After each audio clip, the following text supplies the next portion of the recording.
Velad pues en todo tiempo, orando que seáis tenidos por dignos de escapar de todas estas cosas que vendrán y de estar en pie delante del Hijo del Hombre. Lucas 21:36.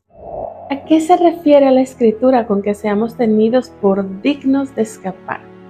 ¿De qué manera podemos escapar? ¿Y qué es lo que significa estar de pie delante de Dios?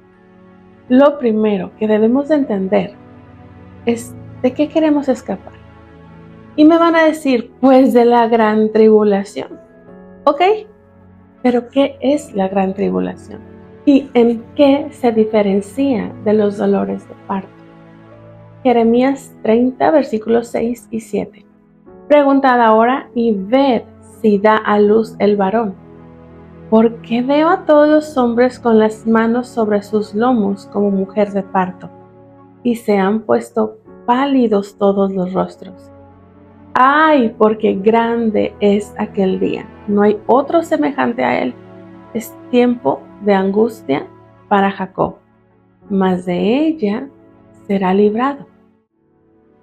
El periodo de la gran tribulación es también conocido como la angustia de Jacob. Y si se fijan en este pasaje, junto con la angustia de Jacob, nos habla de los dolores de parto. Es decir, que los dolores de parto y la gran tribulación se refieren al mismo tiempo. Que se nos ha enseñado que son cosas diferentes y que ahora estamos en los dolores de parto que anuncian la gran tribulación.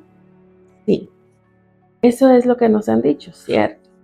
Pero tristemente eso no es lo que la Escritura dice. En este pasaje vemos a los dolores de parto como el día grande, el día del juicio para las naciones. Este día de juicio para las naciones también es un día de angustia para Jacob, con la diferencia que Dios le promete a Jacob ser librado, lo que nosotros conocemos como escapar. ¿Dónde vemos este periodo en la Escritura? Génesis 32 del 7 al 11. Entonces Jacob tuvo gran temor y se angustió y distribuyó el pueblo que tenía consigo y las ovejas y las vacas y los camellos en 2 campamentos. Y dijo, si viene Esaú contra un campamento y lo ataca, el otro campamento escapará. Y dijo Jacob, Dios de mi padre Abraham y Dios de mi padre Isaac, Jehová que me dijiste, vuélvete a tu tierra y a tu parentela y yo te haré bien. Menor soy que todas las misericordias y que toda la verdad que has usado para con tu siervo, pues con mi callado pasé este Jordán y ahora estoy sobre 2 campamentos. Líbrame ahora de la mano de mi hermano, de la mano de Esaú, porque le temo. No venga caso y me hiera la madre con los hijos. Jacob está angustiado por su hermano Esaú, cual es muy interesante porque si vamos a Isaías 34, ¿qué es lo que Dios le dice a Esaú? Vamos a comenzar leyendo desde el versículo 1 al 4. Dice, acercaos naciones, juntaos para oír, y vosotros pueblos escuchad. Oiga la tierra y cuanto hay en ella, el mundo y todo lo que produce. Porque Jehová está airado contra las naciones e indignado contra todo el ejército de ellas. Las destruirá y las entregará al matadero. Y los muertos de ellas serán arrojados, y de sus cadáveres se levantará hedor. Y los montes se disolverán por la sangre de ellos. Y todo el ejército de los cielos se disolverá, y se enrollarán los cielos como un libro, y caerá todo su ejército como se cae la hoja de la parra, y como se cae la de la higuera. Porque en los cielos se embriagará mi espada. He aquí que descenderá sobre Edom en juicio, y sobre el pueblo de mi anatema. Anatema es maldición. ¿Quién es Edom? Precisamente Esaú.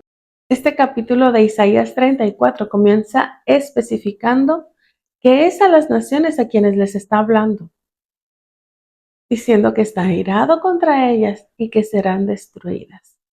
Luego nos habla del ejército de los cielos y de cómo los cielos se enrollarán como un libro. Como un libro. Vamos a ver otra versión con una traducción más acertada. Isaías 34:4. Todo el ejército de los cielos se consumirá y los cielos se enrollarán como un pergamino. También todos sus ejércitos se marchitarán como se marchita la hoja de la vid o como se marchita la de la higuera. Este ejército se refiere a las potestades del enemigo. Cuando leemos esta profecía en Apocalipsis 6, no se refiere a meteoritos que están cayendo, sino a este ejército del cielo, del primer cielo, que es en donde se encuentran estas potestades. Apocalipsis 6, versículos 13 y 14. Y las estrellas del cielo cayeron a la tierra, como la higuera deja caer sus higos verdes al ser sacudida por un fuerte viento.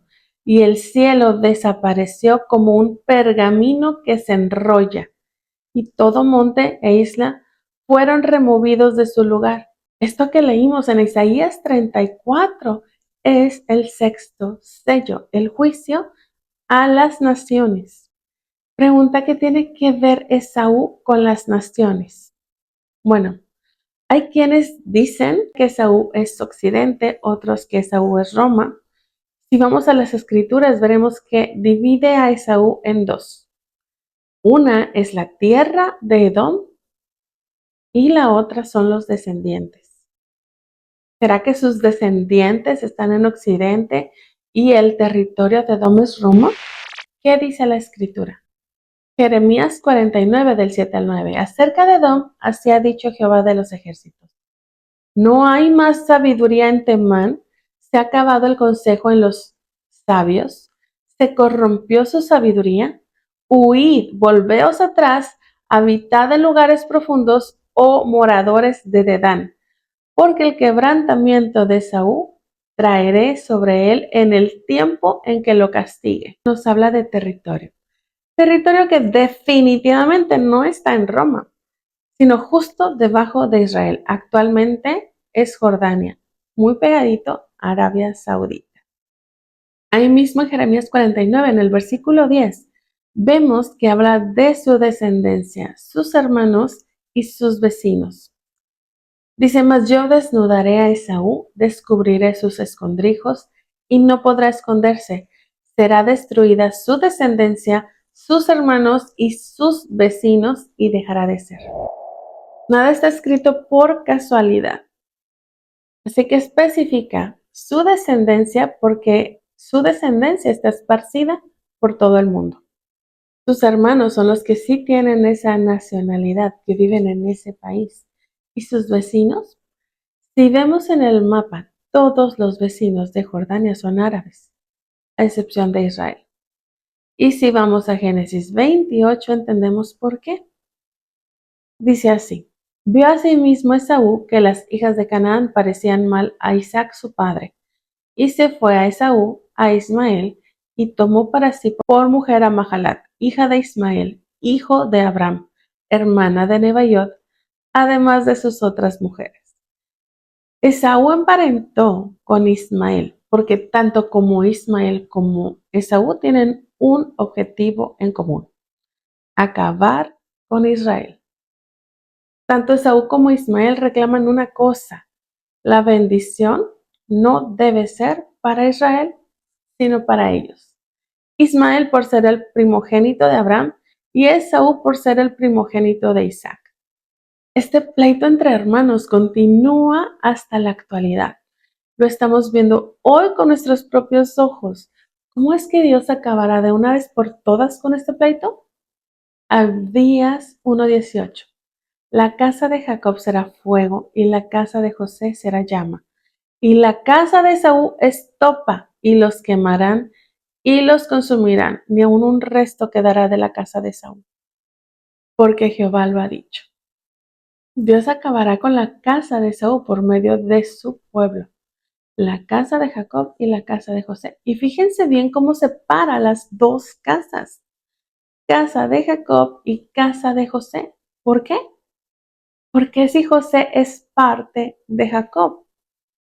Cuando leímos en Génesis 32 que Jacob estaba angustiado, ¿qué hizo? Separó el campamento. Y dijo, si viene Esaú contra un campamento y lo ataca, el otro campamento escapará. Esto mismo es lo que Dios hizo con nosotros, dividirnos en dos campamentos, cristianos y judíos, casa de Israel y casa de Judá. Aún estamos separados, pero al final estaremos juntos de nuevo. Ambos formamos Israel. Estaremos juntos cuando Esaú e Ismael no quieran más destruir a Israel, porque ya no existirán más. Lo vemos en el versículo que acabamos de leer. Ni un resto quedará de la casa de Esaú. Y la casa se refiere a su descendencia. La pregunta aquí es, ¿quién es su descendencia? Un judío te dirá que Esaú es Roma, porque padecieron persecución por parte de la Iglesia Católica, cuando se les obligó a convertirse al catolicismo, o si no, eran entregados a la Santa Inquisición. Fueron expulsados de España por este motivo. Sin embargo, Esaú no es Roma. Esaú está esparcido en todo el mundo. Para identificarlo, necesitamos recordar que Esaú aborrece a su hermano. ¿Y quién es su hermano? Jacob. ¿Quién es Jacob? Israel. Esaú vive en oposición a Dios, aunque él se piense muy espiritual. No hace más que ir en contra de la voluntad de Dios. Esaú es quien pelea la bendición para él solo, cuando Dios es quien se la ha dado a su hermano. Pero Esaú no está de acuerdo. Y no solo no está de acuerdo, sino que busca matarlo. ¿Cuándo terminará esto? Cuando Yeshua regrese y acabe con él y dé comienzo al reino mesiánico, el reino milenial. Abdías 1:21. Y subirán salvadores al monte de Sión para juzgar al monte de Esaú, y el reino será de Jehová. Isaías 63 del 1 al 3. ¿Quién es este que viene de Edom, de Bosra, con vestidos rojos? Está hermoso en su vestido, que marcha en la grandeza de su poder. Yo, el que hablo en justicia, grande para salvar. ¿Por qué es rojo tu vestido y tus ropas como del que ha pisado el lagar? He pisado yo solo el lagar, y de los pueblos nadie había conmigo. Los pisé con mi ira y los hollé con mi furor, y su sangre salpicó mis vestidos y manché todas mis ropas. ¿De quién nos está hablando este pasaje? ¿Quién es este que viene de Edom con el vestido rojo después de haber pisado el lagar? Yeshua. ¿Dónde más vemos este acontecimiento? Apocalipsis 19, versículos del 11 al 16. Entonces vi el cielo abierto, y he aquí un caballo blanco, y el que lo montaba se llamaba Fiel y Verdadero, y con justicia juzga y pelea. Sus ojos eran como llama de fuego, y había en su cabeza muchas diademas, y tenía un nombre escrito que ninguno conocía sino él mismo. Estaba vestido en una ropa teñida en sangre, y su nombre es el Verbo de Dios.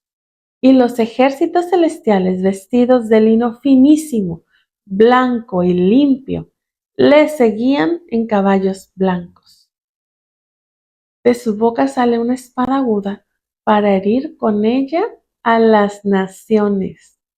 Y él las regirá con vara de hierro. Y él pisa el lagar del vino del furor y de la ira del Dios Todopoderoso. Y en su vestidura y en su muslo tiene escrito este nombre: Rey de Reyes y Señor de Señores. Lo que estamos viendo aquí es a Yeshua ejecutando la profecía de Isaías 63. Es él quien pisa el lagar. ¿Recuerdan el sueño donde les conté que veía el pie de Dios aplastando números árabes? ¿Pero por qué Edom merece este castigo? Vamos a Amós, capítulo 1, versículos 11 y 12. Así ha dicho Jehová: por 3 pecados de Edom y por el cuarto no revocaré su castigo, porque persiguió a espada a su hermano y violó todo afecto natural, y en su furor le ha robado siempre y perpetuamente ha guardado el rencor. Prenderé fuego en Temán y consumirá los palacios de Bosra. Esaú merece ese castigo por el odio hacia su hermano, por perseguirlo, por no amarlo, por robarlo, por guardarle rencor. ¿Te han enseñado a aborrecer a Israel? Quizás no utilizaron la palabra aborrecer u odiar, pero te han enseñado que el verdadero Israel es otro y que los cristianos somos el Israel espiritual y que la herencia en realidad nos corresponde a nosotros porque Dios ha rechazado a su pueblo porque no supieron reconocerlo cuando vino la primera vez. ¿Sabes qué es esto? Esaú. No seas parte de Esaú. Bosra es una ciudad del sur de Siria. Fue una ciudad muy próspera, un paso obligado de las caravanas procedentes de Arabia. Un dato interesante es que Bosra fue la primera ciudad bizantina de importancia en ser tomada por los musulmanes en el año 634. Entonces vemos que además de su descendencia espiritual, nos está hablando de lugares físicos en donde Saúl está ubicado. Entonces vimos que Dios está airado con las naciones por atacar a Israel, siendo parte de Saúl. Isaías 34, versículos 1, 2 y 8 dice: Acercaos naciones, juntaos para oír, y vosotros pueblos, escuchad. Oiga la tierra y cuanto hay en ella, el mundo y todo lo que produce. Porque Jehová está airado contra todas las naciones e indignado contra todo el ejército de ellas. Las destruirá y las entregará al matadero. Porque es día de venganza de Jehová, año de retribuciones en el pleito de Sión. Aquí vemos que cuando se refiere a ese día está hablando específicamente de un año de retribución por el pleito de Sión. ¿Quién es Sión? Jerusalén. ¿A quién le pertenece Jerusalén? A Jacob, a Israel. Pero ¿quién está en desacuerdo? Esaú e Ismael. ¿Qué es lo que estamos viendo ahorita? ¿Acaso no es a todas las naciones enojadas con Israel por defenderse? ¿Qué es lo que se dice? Que son la ocupación. Que se dividan la tierra, que sean dos estados. Eso es lo que las naciones dicen. Pero ¿qué es lo que Dios dice? Joel 3, versículos 1 y 2. Porque he aquí que en aquellos días y en aquel tiempo en que haré volver la cautividad de Judá y de Jerusalén, reuniré a todas las naciones y las haré descender al valle de Josafat. Y allí entraré en juicio con ellas a causa de mi pueblo y de Israel mi heredad, a quien ellas esparcieron entre las naciones y repartieron mi tierra. Que Dios entra en juicio contra las naciones porque se repartieron su tierra. ¿Quién les dio permiso? ¿Quién les dijo que podían dividirla? Es un año de retribución por el pleito de Sión, el pleito que nos tiene en este momento de la historia. ¿Quién le pertenece Jerusalén? Sigamos leyendo en Joel 3, del versículo 9 al 15. Proclamad esto entre las naciones, proclamad guerra, despertad a los valientes, acérquense, vengan todos los hombres de guerra. Forjad espadas de vuestros asadones, lanzas de vuestras hoces. Diga el débil, fuerte soy. Juntaos y venid naciones, todas de alrededor, y congregaos. Haz venir allí, oh Jehová, a tus fuertes. Despiértense las naciones y suban al valle de Josafat, porque allí me sentaré para juzgar a todas las naciones de alrededor. Echad la hoz, porque la mies está ya madura. Venid, descended, porque el lagar está lleno, rebosan las cubas, porque mucha es la maldad de ellos. Muchos pueblos en el valle de la decisión, porque cercano está el día de Jehová en el valle de la decisión. El sol y la luna se oscurecerán, y las estrellas retraerán su resplandor. Tanto en Isaías 34 como en Joel 3, Dios llama la guerra al juicio contra las naciones. En el valle de Josafat. Esta es la misma batalla de Armagedón y la misma batalla de Gog y Magog que vemos en Ezequiel 38 y 39. El valle de Josafat se trata de un valle conocido como Emek Berajá, el valle de bendiciones. Este valle es donde el rey Josafat venció a la coalición de los reinos de Moab, Amón y Edom. Allí es donde el profeta Joel sitúa el juicio de Dios contra las naciones al final de los días. Josafat en hebreo. Es muy importante entender que cuando leemos sobre la batalla de Armagedón y la batalla de Gog y Magog, estamos leyendo exactamente sobre la misma batalla, para que podamos entender qué es exactamente lo que estamos viviendo, en qué momento de la historia estamos ubicados. Joel 3:13 dice: echad la hoz porque la mies ya está madura. Venid, descended porque el lagar está lleno, rebosan las cubas, porque mucha es la maldad de ellos. Es interesante que este versículo nos habla de que la mies está madura y el lagar está lleno. ¿Qué es lo que representa la mies y qué representa el lagar? La mies es cualquier espiga de cereal madura lista para ser recolectada, de cuya semilla puede obtenerse harina para hacer pan. En la Biblia, por ejemplo, se nos habla del trigo, que representa a los verdaderos creyentes. Entonces, que la mies esté madura quiere decir que está lista. El número de creyentes se ha completado. ¿Y el lagar? El lagar es un recipiente en donde se pisan las uvas. Aquí nos dice que el lagar está lleno, ya tiene demasiadas uvas. ¿Y quiénes son las uvas? Esto les va a hacer explotar la cabeza, pero les va a ayudar a entender muchas cosas. El fruto prohibido que Adán y Eva comieron eran uvas. Yo creo que la mayoría estábamos conscientes de que manzanas no eran cierto. Pero ¿de dónde saco que eran uvas? Para empezar, les voy a decir que lo leí en varios libros apócrifos encontrados en Qumran. Pero antes de que exploten, no me estoy basando solo en eso. Pero encontrarlo ahí me hizo investigar en las escrituras más a fondo.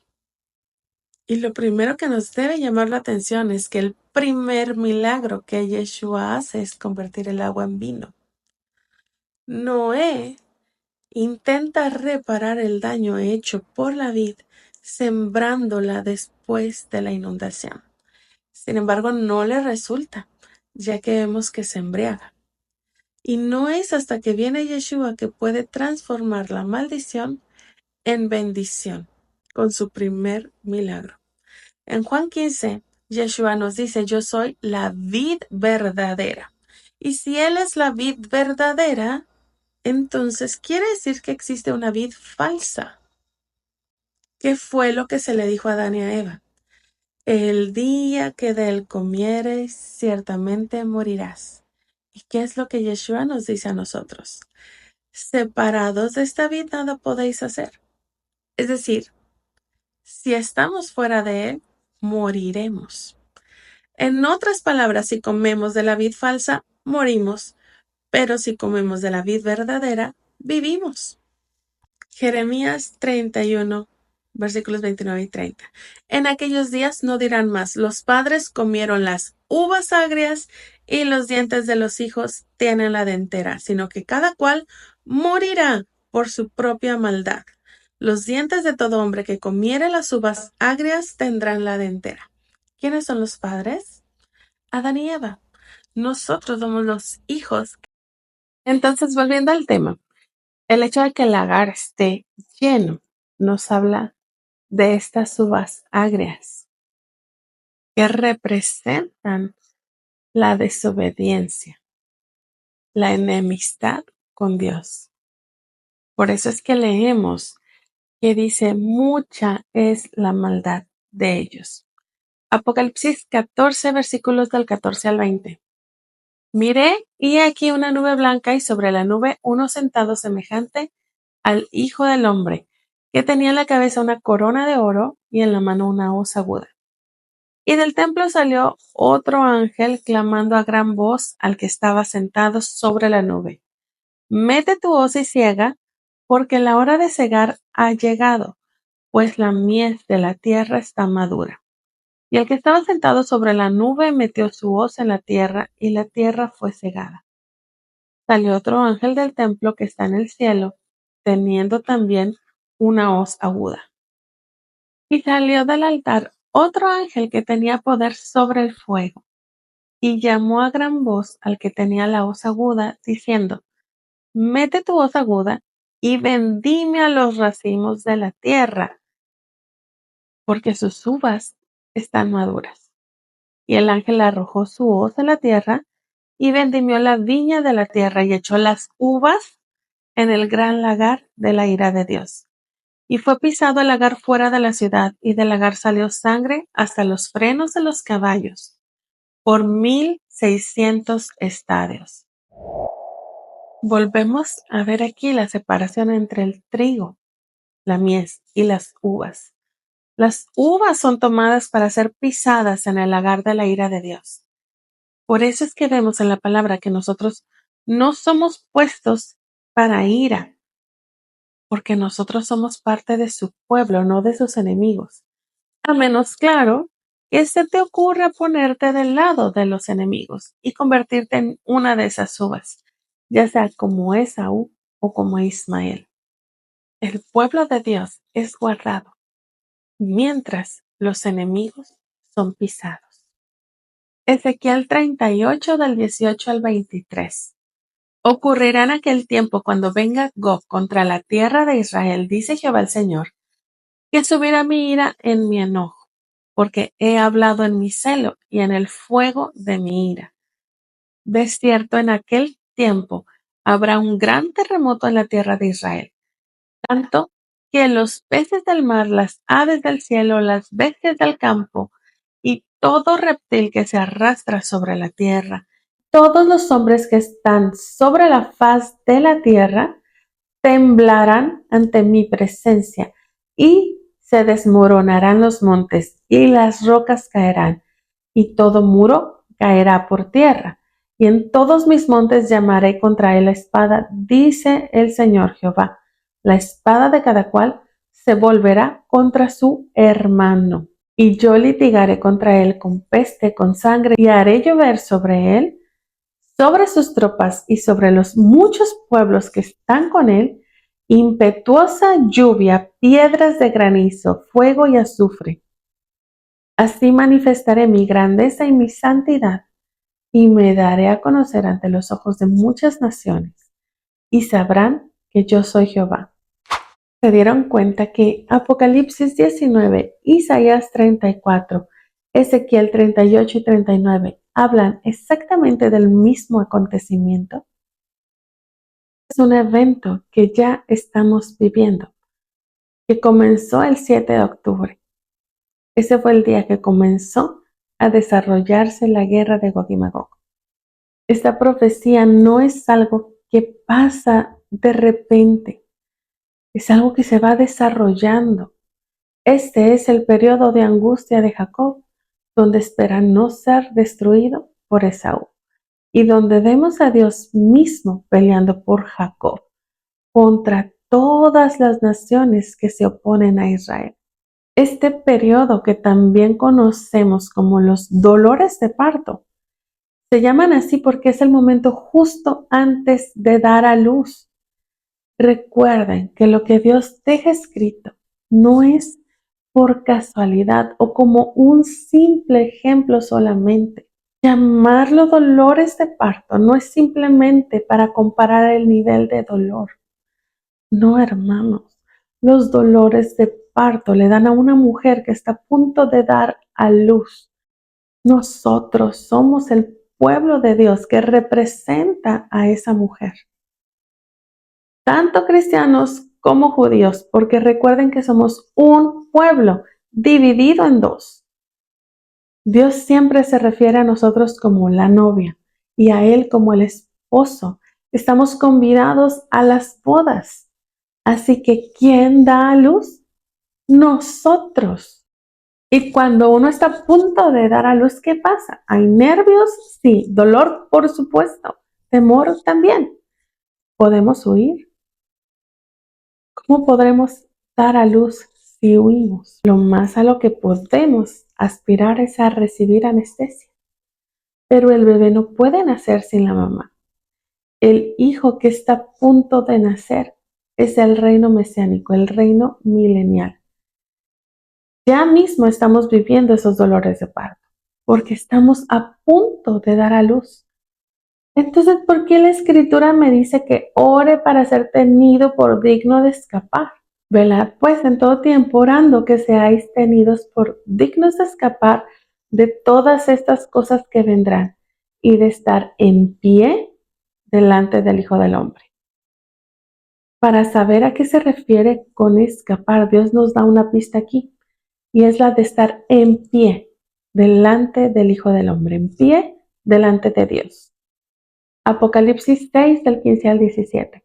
Y los reyes de la tierra y los grandes, los ricos, los capitanes, los poderosos y todo siervo y todo libre se escondieron en las cuevas y entre las peñas de los montes y decían a los montes y a las peñas: caed sobre nosotros y escondednos del rostro de aquel que está sentado sobre el trono y de la ira del Cordero, porque el gran día de su ira ha llegado. ¿Y quién podrá sostenerse en pie?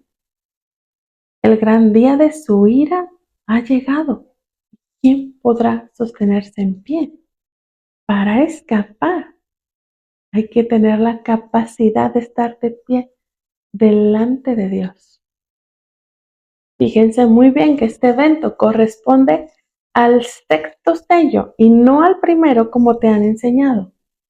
Ahora, ¿qué quiere decir estar de pie delante de Dios?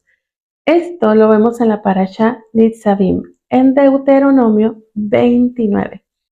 Vamos a leerla desde el versículo 10.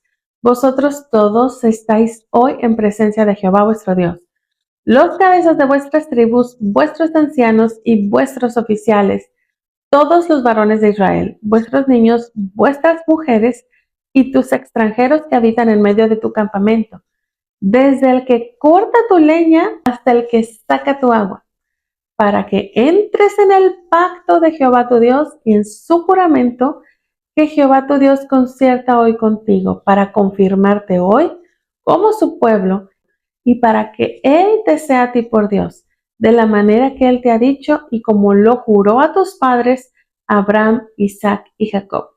Y no solamente con vosotros hago yo este pacto y este juramento, sino con los que están aquí presentes hoy con nosotros delante de Jehová nuestro Dios y con los que no están aquí hoy con nosotros. Esta traducción lo hace un poco difícil de entender, así que veamos en hebreo qué dice. La traducción es así: ustedes están de pie hoy, todos ustedes, delante de Hashem su Dios. La palabra Nitzadim es estar parados, pero no significa solamente estar parados, sino estar parados de una manera muy firme. Moisés comienza pidiendo a todos que se pongan de pie ante él para sellar el pacto entre ellos y Dios. Y en el versículo 13 nos dice por qué: para confirmarte como su pueblo. Esto es muy, muy importante, porque estar parados delante de Dios significa que hemos hecho un pacto con Él, que hemos sido confirmados como su pueblo. Salmo 50 del 4 al 6. Convocará a los cielos de arriba y a la tierra para juzgar a su pueblo. Juntadme mis santos, los que hicieron conmigo pacto con sacrificio, y los cielos declararán su justicia, porque Dios es el juez. Entonces, ¿quiénes están de pie? Los que hayamos hecho un pacto con Dios, pacto con sacrificio. ¿Cuál sacrificio? El de Yeshua. ¿Cuándo necesitamos estar de pie? En el día del juicio, el momento en que Dios juzga a las naciones, ya mismo. Fíjense cómo en el versículo 14 nos dice, no solamente con vosotros hago yo este pacto y este juramento, sino con los que están aquí presentes estoy con nosotros y con los que no están aquí hoy. Nos está hablando de presente y futuro, lo que nos incluye a nosotros dentro de ese mismo pacto. Para poder estar en pie delante de Dios, lo primero que debemos hacer es pertenecer al pacto. Ahora, ¿qué más debemos hacer para poder escapar, para poder estar en pie? Seguimos leyendo en Deuteronomio 29, versículo 18. No sea que haya entre vosotros varón o mujer, o familia, o tribu, cuyo corazón se aparte hoy de Jehová nuestro Dios, para ir a servir a los dioses de esas naciones. No sea que haya en medio de vosotros raíz que produzca hiel y ajenjo. Y suceda que al oír las palabras de esta maldición, él se bendiga en su corazón diciendo, tendré paz, aunque ande en la dureza de mi corazón, a fin de que con la embriaguez quite la sed. No querrá Jehová perdonarlo, sino que entonces humeará la ira de Jehová y su celo sobre el tal hombre, y se asentará sobre él toda maldición escrita en este libro, y Jehová borrará su nombre de debajo del cielo. Y lo apartará Jehová de todas las tribus de Israel para mal, conforme a todas las maldiciones del pacto escrito en este libro de la ley. Aquí no solo nos está hablando de idolatría. Lo que aquí nos está diciendo es que si yo siendo parte del pueblo de Dios, al escuchar las maldiciones que están escritas y pienso, eso no me va a pasar a mí, yo no necesito obedecer la ley, nada malo me va a pasar. Dios no querrá perdonar a quien tal haga. La ira de Dios estará sobre esa persona, trayendo sobre él toda la maldición escrita en el libro. Y sí, ya sé que me van a decir, no, eso no aplica para nosotros. ¿Quién te dijo eso? Te mintió. Observa muy bien las palabras que están escritas. Dios especifica que hace este pacto con quienes están presentes y con quienes no lo están, porque estarán en un futuro. No solo incluye a Israel, sino a los extranjeros. Si tú has hecho pacto con Dios a través del sacrificio de Yeshua, pero te rehusas a obedecer a Dios, tú no puedes escapar, porque según la Escritura, la ira de Dios vendrá sobre ti, aunque en un principio tú no habías sido puesto para ira. Tu desobediencia te puso del lado de las uvas y no del trigo.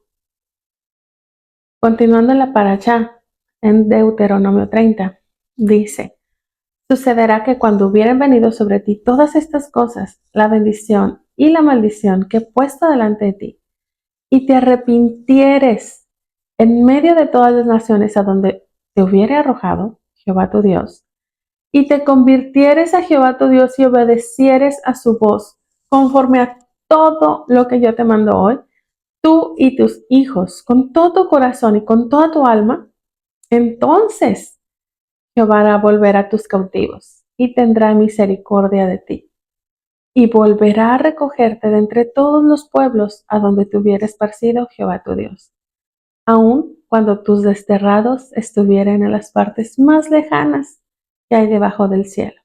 De allí te recogerá Jehová tu Dios. Esto, mis hermanos, es la profecía de redención. Lo que nosotros conocemos como arrebatamiento. De allí te recogerá Jehová tu Dios. Como ya lo hemos visto en otras ocasiones, la promesa de Dios siempre ha sido llevarnos a la tierra prometida. El reino mesiánico comenzará justo ahí, en Jerusalén. Por eso la redención tiene que ver con llevarnos ahí. Pero para eso debe de haber arrepentimiento en nuestra vida, obediencia a su ley. Y antes de que me digan que eso es judaizar, que nadie puede guardar la ley, que es imposible, vamos a ver qué es lo que Dios dice. Porque este mandamiento que yo te ordeno hoy no es demasiado difícil para ti, ni está lejos. No está en el cielo para que digas, ¿quién subirá por nosotros al cielo y nos lo traerá y nos lo hará huir para que lo cumplamos? Ni está al otro lado del mar para que digas, ¿quién pasará por nosotros el mar para que nos lo traiga y nos lo haga huir a fin de que lo cumplamos? Porque muy cerca de ti está la palabra en tu boca y en tu corazón para que la cumplas. Entonces, hermanos, ¿cuál difícil? ¿Nos vamos a poner a contradecir a Dios? Ser obedientes no significa que nunca nos equivoquemos. Recuerden que está escrito que 7 veces se cae el justo, pero se levantará. Dios no espera una perfección absoluta, sino un corazón dispuesto. La ley de Dios es amor. Amor a Dios por sobre todas las cosas y amor a nuestro prójimo como a nosotros mismos. Por lo tanto, obedecer la ley de Dios tiene que ver también con dejar de pensar de una forma egoísta. Como vimos en el estudio de las iglesias de Apocalipsis, somos un cuerpo, una menorá. Independientemente de qué iglesia asistes, de qué denominación eres, y sobre todo cristianos y judíos, también somos hermanos. Aunque no hayan reconocido aún a Yeshua, le pertenecen. Y si no lo han reconocido es porque es parte del plan. Es Dios mismo quien ha cegado sus ojos con el fin de que todos nosotros pudiéramos entrar. Pero cuando estemos completos, cuando la mies esté madura, Dios mismo retirará esas vendas. Así que no podemos ponernos en su contra y convertirnos en Esaú. Ya vimos qué es lo que pasará con Esaú. No creo que quiera ser parte de eso. Ahora quiero mostrarles las citas que Dios me dio hace unos días, el 19 de junio. Me las dijo en este orden específico, así como se las voy a dejar aquí. No las voy a leer todas, pero se las dejo aquí escritas y en la descripción para que las estudien en casa. Y quiero que este punto quede bien claro. Fue Dios quien me dio estas citas en ese orden específico. No las busqué yo, no las acomodé. Dios solo me dijo, escribe y comenzó a darme estas citas. Entonces, estúdienlas a profundidad, porque yo solo les daré un pequeño resumen. Y las citas son Mateo 25:30, Isaías 34, Santiago 2, Hechos 3, Hechos 4, Primera de Juan 3, 7, Malaquías 2, Malaquías 3 y Malaquías 4. Mateo 25:30. Y el siervo inútil, echadle en las tinieblas de afuera. Allí será el lloro y el crujir de dientes. No sé ustedes, pero a mí me parece una palabra muy fuerte. Chequen que está hablando de siervos, no de enemigos. Como hemos visto, enemigos de Dios, de acuerdo a las escrituras, son Ismael y Esaú. Estos enemigos serán destruidos. Pero aquí nos dice que los siervos inútiles serán echados a las tinieblas de afuera. ¿Quién sería un siervo inútil?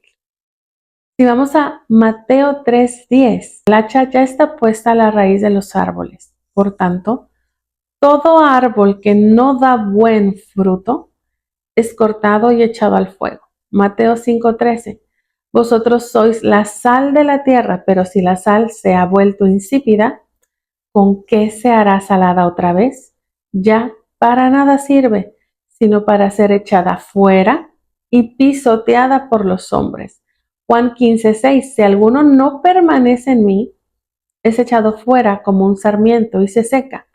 y los recogen y los echan al fuego y se queman. Tito 3:14. Y que nuestro pueblo aprenda a ocuparse en buenas obras, atendiendo las necesidades apremiantes para que no estén sin fruto. Estar en la iglesia todos los días, llegar el domingo a las 10 en punto de la mañana, ser parte de la alabanza, predicar, ser maestro, etc. Pero nada de eso nos asegura tener un verdadero fruto. El fruto tiene que ver con nuestro trato al prójimo. Gálatas 5, 22 y 23. Mas el fruto del Espíritu es amor, gozo, paz, paciencia, benignidad, bondad, fe, mansedumbre y templanza. Este fruto es la evidencia de que somos un buen árbol. Isaías 34 nos habla del día del juicio a las naciones y de cómo será destruido Esaú.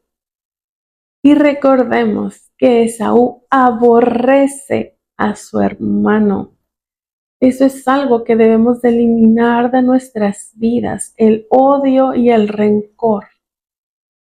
En Santiago 2 nos pide no hacer acepción de personas. Nos habla del amor a nuestro prójimo y nos hace una advertencia. Porque juicio sin misericordia se hará con aquel que no hiciere misericordia, y la misericordia triunfa sobre el juicio. Esto lo que quiere decir es que si yo soy duro con los demás, Dios será duro conmigo. Pero incluso si tengo una deuda pendiente con Él, si soy misericordioso con los demás, Él lo será conmigo. Esto es lo que vemos en la parábola de los dos deudores, en Mateo 18, donde se nos habla de un rey que hace cuentas y encuentra a alguien que le debe 10,000 talentos, deuda que no puede pagar. El siervo le ruega, le suplica que le dé tiempo. El rey se compadece y le perdona la deuda. Pero cuando este siervo sale, se encuentra a uno de sus consiervos que le debe solamente 100 denarios, una deuda minúscula comparada con la que le fue perdonada a él. Sin embargo, él no fue misericordioso como lo fueron con él, sino que echó a su consiervo a la cárcel hasta que le pagara la deuda. Cuando el rey se entera, lo manda a llamar y le dice: siervo malvado, toda aquella deuda te perdoné porque me rogaste. ¿No debías tú también tener misericordia de tu consiervo, como yo tuve misericordia de ti?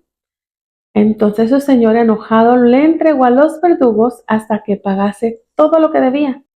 En el versículo 35 dice: así también mi Padre Celestial hará con vosotros, si no perdonáis de todo corazón cada uno a su hermano sus ofensas. Si nosotros hemos sido perdonados por Dios, hemos sido introducidos al pueblo de Dios, del cual no éramos parte, debe haber agradecimiento en nuestro corazón y no juicio contra nuestros hermanos. ¿Te has preguntado cómo tratas a tu hermano? ¿Cómo tratas a tu prójimo? Y déjenme decirles que por aquí me han llegado comentarios tan ofensivos que es increíble creer esas palabras salen de alguien que se dice ser hijo de Dios. Y eso que a mí no me conocen personalmente. No quisiera saber cómo tratan a las personas con las que sí tienen un trato personal. Eso no es bueno, no es agradable delante de Dios y te va a llevar a quedarte fuera sin poder estar en pie, sin poder escapar. Santiago 2 también nos habla de que la fe sin obras es muerta. Yo no puedo con mi boca decir que creo en Dios y con mis acciones negarlo, vivir en desobediencia a Dios y aborreciendo a mi hermano. Y de nuevo, los judíos también son nuestros hermanos. Somos hijos del mismo Padre.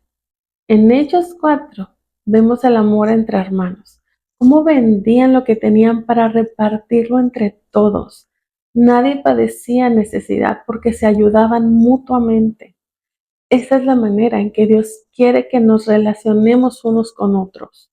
Primera de Juan 3:7 dice: hijitos, nadie os engañe. El que hace justicia es justo, como Él es justo. Justicia es la obediencia a Dios. Y si leemos más adelante en el versículo 10, leemos lo siguiente. En esto se manifiestan los hijos de Dios y los hijos del diablo. Todo aquel que no hace justicia y que no ama a su hermano, no es de Dios. De nuevo, fíjense el énfasis que Dios hace en amar a nuestro hermano, en amar a nuestro prójimo. Olvídense de qué tanto saben, de qué tanto han estudiado, de qué cargo ocupan en la iglesia y pregúntate, ¿qué tanto amas a tu hermano? ¿Qué tanto te preocupas por él? ¿Cómo tratas a tu prójimo? Y aquí incluye cómo tratas a tu esposo o a tu esposa, cómo tratas a tus hijos, porque ellos también son tu prójimo. Y amar no es solo de palabra. ¿Eres capaz de ayudar a tu hermano cuando te necesita? ¿O solo te limitas a decir, voy a orar por ti? Chequen lo que dice Santiago 2, del 14 al 17. Hermanos míos, ¿de qué aprovechará si alguno dice que tiene fe y no tiene obras? ¿Podrá la fe salvarle? Y si un hermano o una hermana están desnudos y tienen necesidad del mantenimiento de cada día, y alguno de vosotros les dice, id en paz, calentaos y saciaos, pero no les dais las cosas que son necesarias para el cuerpo, ¿de qué aprovecha? Así también la fe sin obras es muerta en sí misma. En Malaquías 2 se nos habla de quienes han hecho tropezar a sus hijos en la ley. Y de nuevo nos habla de hacer acepción de personas, siendo que somos hijos del mismo Padre. Malaquías 3 nos lleva de nuevo al día del juicio. Y vamos a leer los versículos 5 y 6. Dice, y vendré a vosotros para juicio, y seré pronto testigo contra los hechiceros y adúlteros, contra los que juran mentira y los que defraudan en salario al jornalero, a la viuda y al huérfano, y los que hacen injusticia al extranjero, no teniendo temor de mí, dice Jehová de los ejércitos. Porque yo, Jehová, no cambio. Por esto, hijos de Jacob, no habéis sido consumidos. Dios no cambia. Adelante en el versículo 13 dice, vuestras palabras contra mí han sido violentas, dice Jehová. Y dijisteis que hemos hablado contra ti. Habéis dicho, por demás es servir a Dios. ¿Qué aprovecha que guardemos su ley y que andemos afligidos en presencia de Jehová de los ejércitos? Decimos pues ahora, bienaventurados los soberbios y los que hacen impiedad, no solo son prosperados, sino que tentaron a Dios y escaparon. Hoy día se aprueba al desobediente, al soberbio, al que desprecia la ley. Hay un mensaje que está aquí en mi canal, en donde antes del 7 de octubre Dios me dijo, castigaré la arrogancia. Tiene que ver con esto mismo, así que mucho cuidado con esto. Desecha la soberbia. Malaquías 4 del 2 al 4. Mas a vosotros, los que teméis mi nombre, nacerá el sol de justicia, y en sus alas traerá salvación. Y saldréis y saltaréis como becerros de la manada.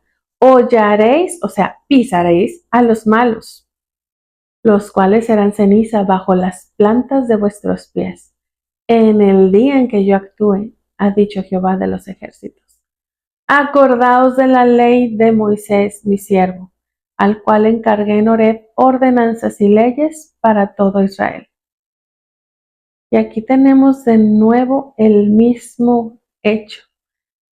Dios acabando con las uvas, pisándolas, pero guardando a quienes tienen temor de él. Dios nunca se contradice. Y si leíste bien, nos pide que recordemos la ley de Moisés. Esa misma que te dijeron que está abolida, contradiciendo las mismas palabras de Yeshua en Mateo 5:17. No penséis que he venido para abrogar la ley o los profetas. No he venido para abrogar, sino para cumplir, para poder estar de pie en el día del juicio, en el cual ya nos encontramos, para que podamos escapar. Y no me refiero a escapar de este mundo, sino a escapar del castigo, escapar de la ira.